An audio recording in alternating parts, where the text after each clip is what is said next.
What's up guys, and welcome back to the channel. And on today's video we are going to be looking at Saucony's newest stability trainer, the Tempus.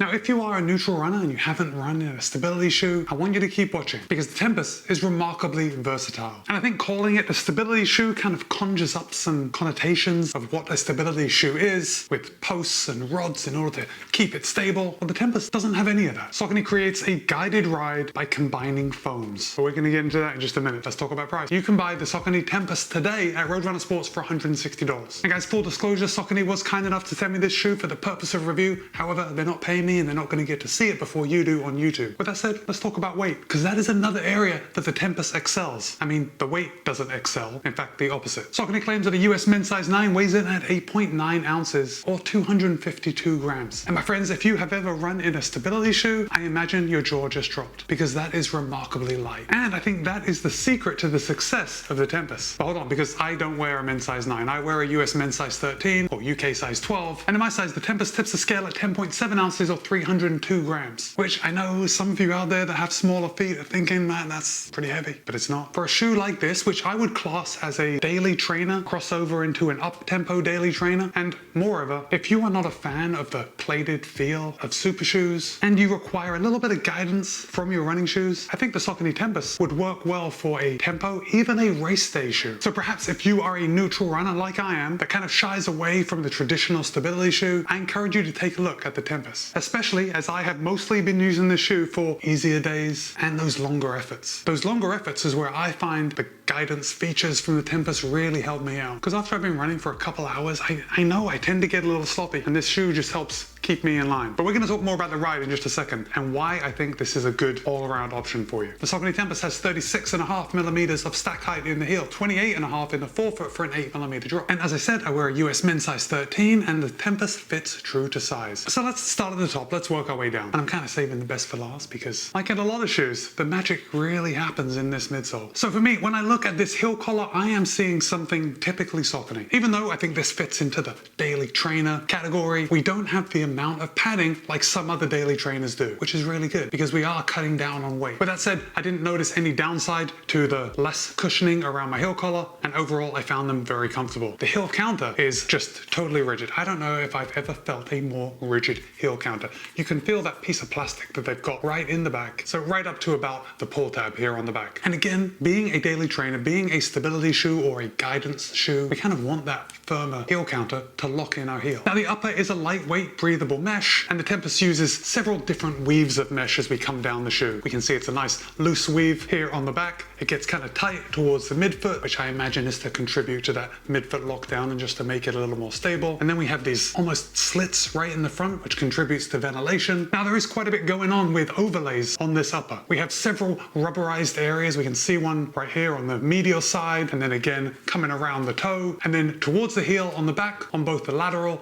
and the medial side, we have kind of a rubberized overlay over the outsole. And then what looks like a band right here is actually a band. It's just stuck right to the shoe. And then on each side of the band, we have a little rubberized area. And looking at the shoe, it's quite amazing that Saucony has been able to keep the weight so low. But ultimately, all these features, all these rubberized areas, they all work together to provide the upper of the Tempus a lot of support, in that the upper supports your foot. And it works very well. We have the standard rubberized areas right on the eyelet chain and pretty run-of-the-mill laces. They didn't come untied, which is always a good thing. The tongue is nicely padded, not too padded, not under padded, just right. We do have a lace loop right in the top, which keeps that tongue nice and centered, and the tongue is fully gusseted. Now before I take out a new pair of shoes, I'll usually wear them around the house for a little bit just to see how they feel, and the Tempus felt pretty good walking around the house. Now when I did go out for my very first run, I did think I noticed a little bit of pressure on the top of my foot, almost like a hot spot, but only on my left foot, and it wasn't enough for me to stop. It wasn't enough for me to stop and adjust and retie my laces, and to be honest, it was only in like the first couple of miles that I actually noticed it. But when I go out for a run in a new pair of shoes, I am hyper aware of everything going on with my feet. Then after about half an hour, I kind of forget about them, drift off into my run. And after about an hour, I did notice that I didn't have that same feeling on the top of my foot that I did in the beginning of the run. So I don't know why I tell you this, because I can't actually be 100% sure that it was the shoes that was giving me kind of a hot spot. Could have just been a little random discomfort. But whether or not it was the shoes, that discomfort in the top of my foot went away and I didn't experience it in any subsequent runs. So I don't think that's anything to worry about. Okay, now we're coming down to the midsole, and this is where the magic happens. This is where Saucony has developed this technology in which they can make a stability shoe, or a shoe with a little more guidance than a neutral shoe, suited perfectly for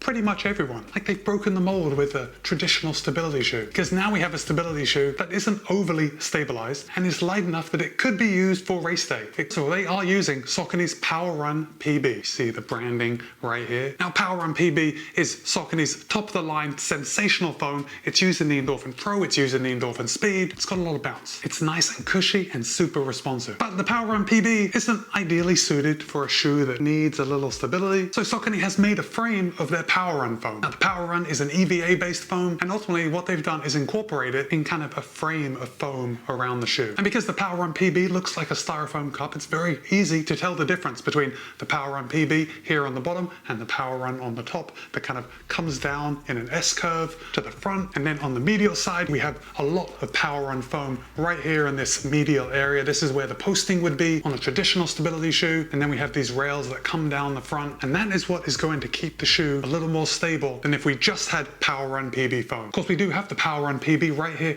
under the forefoot, and then again on the heel, which is going to make this shoe incredibly soft feeling. But because we've got this Power Run foam, which is a little denser, it's able to combine with that Power Run PB, and it gives the shoe a little pop. But it's a different kind of pop from a shoe that has a carbon fiber plate, for example, the Endorphin Speed. So here's another reason why the Saucony Tempus may be good for you. If you are someone that doesn't actually like running in a plated shoe, I can see why someone wouldn't like to always run in a plated shoe. The Tempus might be a good idea. You're getting the rigidity from having the Power Run foam rails on both sides of the shoe, but you're still maintaining a bit of flexibility, which you don't get when there's a plate inside the shoe. Saucony is using their traditional geometry in the Tempus, and when I hold it up like this in front of the camera, you can kind of see how it bevels up to the toe spring. And this geometry is something that I really like when it's combined with the foams, because it makes the ride very smooth. And the Tempus doesn't feel like you need to get up on your toes in order to make that geometry work. Remember, there's no plate, and I find it just rolls nicely from heel to toe and off. So I've got to say that as a neutral runner, I was a little apprehensive about trying the Tempus, but I was pleasantly surprised. And I know that this will be a shoe that I reach for on my longer efforts, especially when I'm feeling tired going into those longer efforts, because the shoe rides a treat. We do have a lot of stack height in the heel, and your heel kind of sits deep down into the foam. In fact, let me pull out this insole, and this is Saucony's Form Fit insole, and we can see just by looking at it how even the insole is cradled, so your heel just sits right into it. And Saucony says that this Form Fit insole addresses every point of contact with your foot. That sounds a lot like